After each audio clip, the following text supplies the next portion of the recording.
আজ আমার গল্পের লেখক হলেন প্রণব মুখোপাধ্যায়। তার প্রতি গভীর শ্রদ্ধা নিবেদন করে শুরু করছি আজকের গল্প কাপ্রোর কালো মুক্ত। গঙ্গার মুখটা যেখানে কাস্তের ফলার মতো বেঁকে গেছে, সেখানে ভবা জেলে ডিঙি বাঁধতে বলল। জল পুলিশের সার্চ লাইটের আড়ালে সরে পড়া গেছে, আর তেমন বিপদ নেই। তাছাড়া ছইয়ের মধ্যে থেকে বুড়ো জেলেটা বড় সন্দেহের চোখে তাকাচ্ছে ভবার দিকে। এবার নেমে পড়াই ভালো। ভবা গিয়েছিল নৈহাটি ঝুটমিরের জং ধরা লোহার গুদামে চুরি করতে। সর্দার হাতে নাতে ধরা পড়ে গেল। এতক্ষণে নিশ্চয়ই ঠ্যাং বেঁধে ঝুলিয়ে রেখেছে, আর যে পারছে দুঘা পিটিয়ে যাচ্ছে। ভবা ভেবে শিউরে উঠল।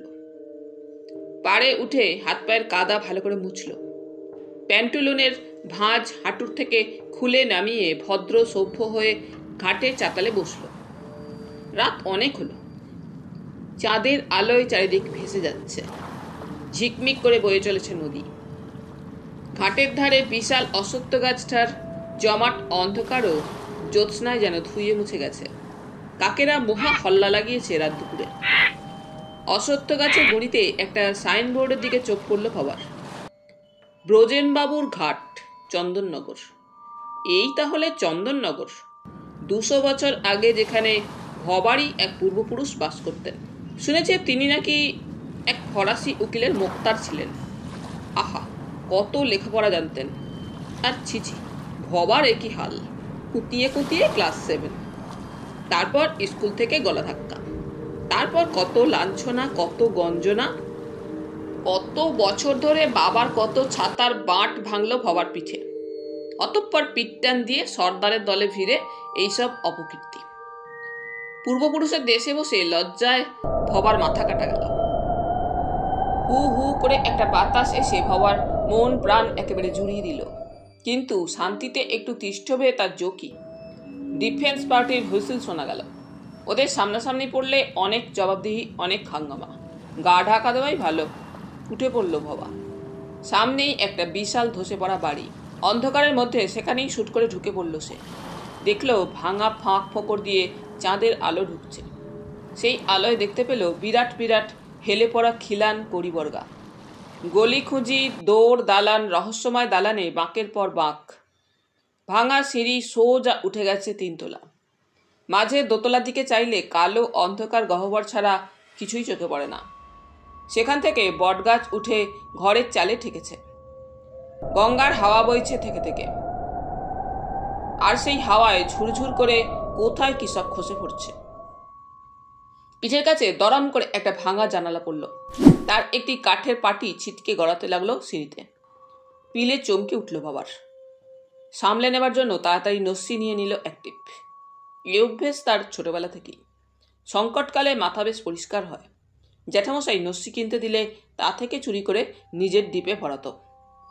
হঠাৎ ভাঙা জানালার ওধারে নোনা ধরা দেওয়ালটার গায়ে একটা ছায়ামূর্তি পেছলাতে লাগলো। তারপরই আওয়াজ এলো, কে, রামগতি নাকি? এমন ভয় ভবার জীবনে পায়নি। সেবার কদমতলার কালোয়ারপটিতে বাঘু দারোগা শুকলাল সিং এর সামনে পড়েও না। ধরতে পারলে কোনই থেকে হাতটা মুচড়ে ছিঁড়ে নিত। মাথা পরিষ্কার রেখে ঠিক পালিয়েছিল ভবা। ভবা যে রামগতি নয় তা ঠিক করতেই জিভ শুকিয়ে যেতে লাগলো। কারণ নানা রকম নাম ভারিয়ে আসল নামটাই মাঝে মাঝে ভুলে যায় ভবা। অর্থাৎ সিধেল চোর ভবতারণ বিশ্বাস। তবু সে যে রামগতি কোস্মিনকালেও নয়, সেটা হুঁশ হলো। ফের আওয়াজ এলো, হে, জবাব নেই কেন? আরে ওই নস্যির ঝাঁঝেই বুঝেছি। আতরের মতো ফরাসি নস্যি। কাপ্রগিন্নির কাছ থেকে উপহার পেয়েও নাকে ঠেকাও নেই। আমায় পুরোটাই দিয়ে দিয়েছিলে।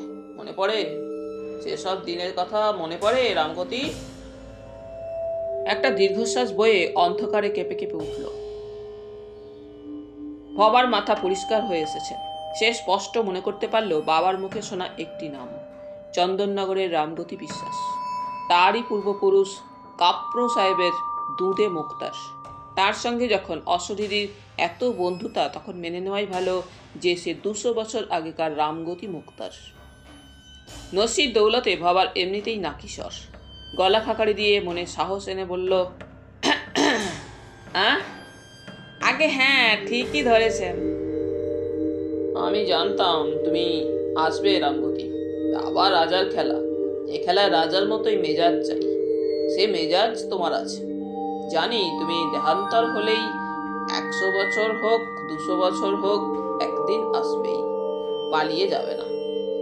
গল্পের জোরে যে উট কিস্তি দিয়েছিল, সেটা সামাল দেবার পর খেলোয়াড়ই নিশ্চয়ই আছে। এই বলে অশরীরী জানলা টপকে ভেসে আসা চাঁদের আলোয় সিঁড়ির নিচে চাতালে দাওয়ার ছক পেতে ঘুঁটি সাজাতে বসল। স্পষ্ট দেখল ভবা।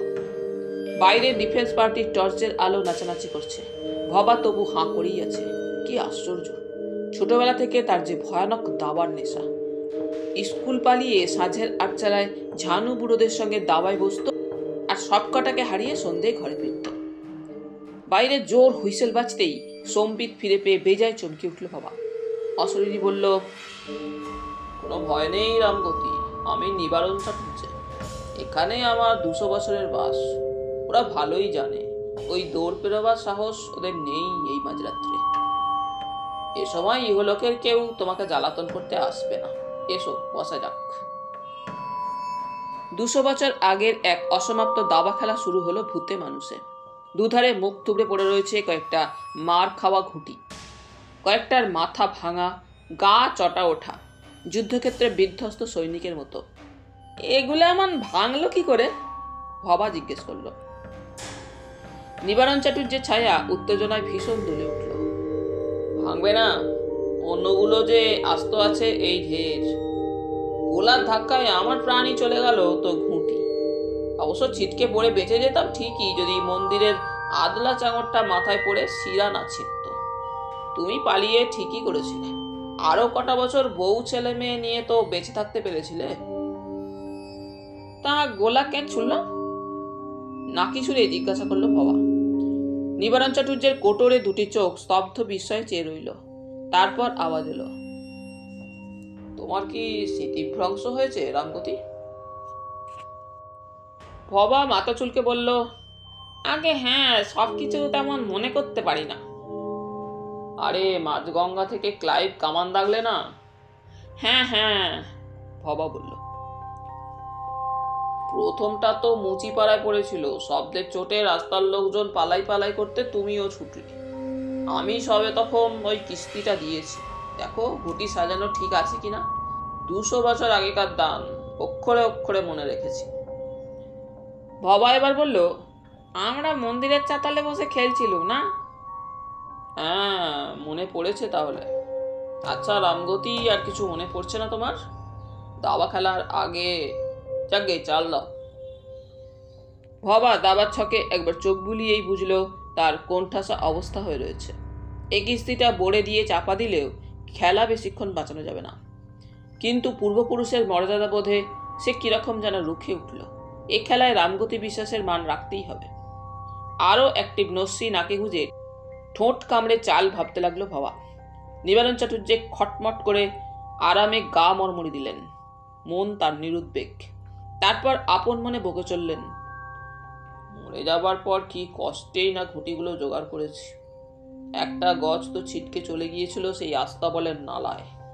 এখন সেখানে সরকারি স্কুল উঠেছে।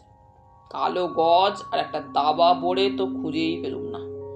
তাতে অবশ্যই তোমার অসুবিধে নেই, ও দুটো তোমার খাওয়া ঘুঁটি। তুমি বোটটা নিলে মন্ত্রীর ঘরের বোড়ে দিয়ে, আর আমি তোমার গজটা নিলুম 2.5 চালে। কি ঠিক বলছি তো? বাবা বললে,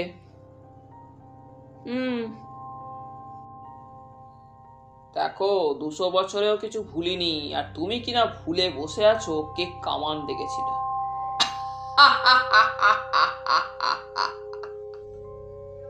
কদিন দেহান্তর হয়েছে।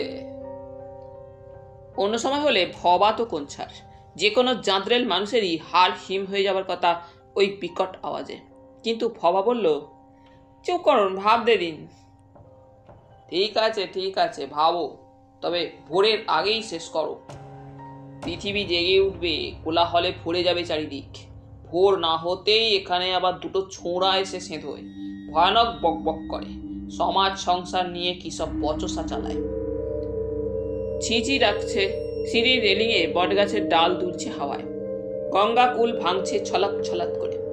নদীর ধারে জেটির চেন জলের তোড়ে ঝমঝম করে আছাড় খাচ্ছে কাঠের গায়ে। নিবারণ চাটুর্যে খটাস খটাস করে দুটো তুড়ি দিয়ে হাই ভাঙিয়ে বললেন,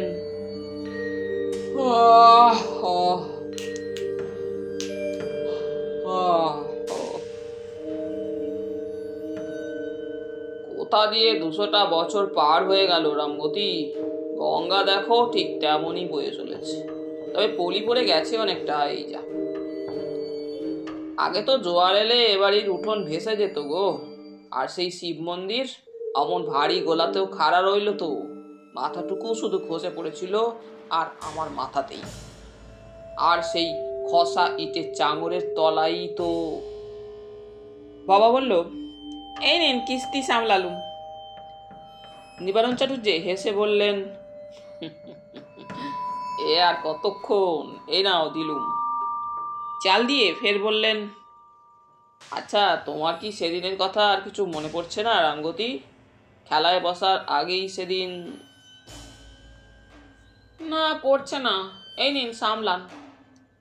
নিবারণ চাটুর্যে রহস্যময় হেসে ছকের দিকে তাকিয়েই গম্ভীর হলেন, একটু চিন্তায় পড়লেন যেন। তারপর একবার রাজাকে একঘর সারান, বলেন, না না। মন্ত্রীকে শটান টঙে তুলে ফের নিজের ঘরেই ফিরিয়ে বসান। না না, এটা নয়। মহা ফাপড়ে পড়েছেন তিনি। ভবা এবার নাকি সুরে,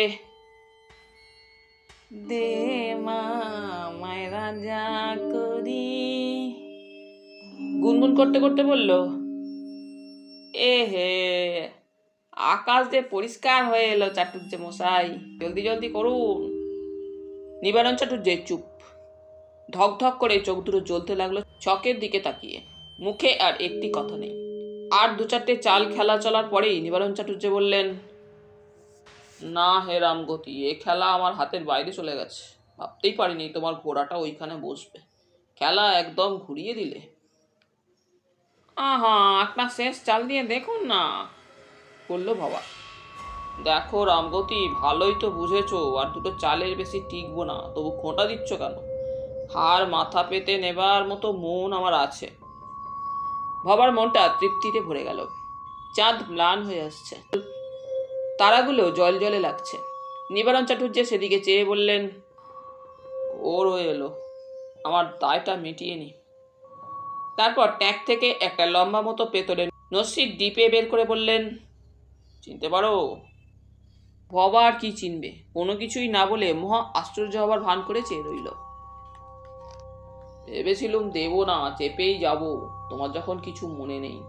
কিন্তু আজ যেভাবে হারিয়ে দিলে, তাতে তোমার জিনিস তোমাকে ফিরিয়ে দিলে তবেই আমার গৌরব বাড়বে। না হলে পাপের ফলে ফের কোথাও মনুষ্য জন্ম নিতে হবে। অশরীরী মুখে স্মিত হাসি লেগে রইল।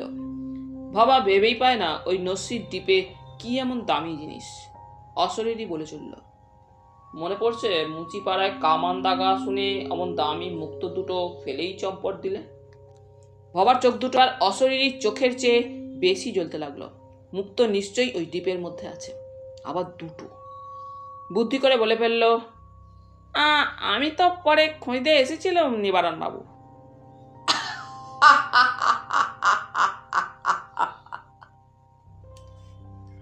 ফের সেই হাড় কাঁপানো অট্টহাসি। কিন্তু ভবার তখন ঘাবড়ালে চলবেই না। সামনে মস্ত দাও এসেছে।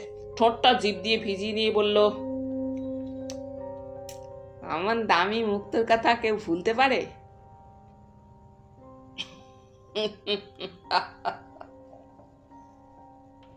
অশরীরী হাসতে লাগলো। তাও আবার যদি এমন বিদুষী ফরাসি রমণীর উপহার হয়। দাওয়ার ঘুঁটি কুড়োতে এসে ভাঙা চাঙরের তলায় পেয়ে গেলে উমটি পেটা।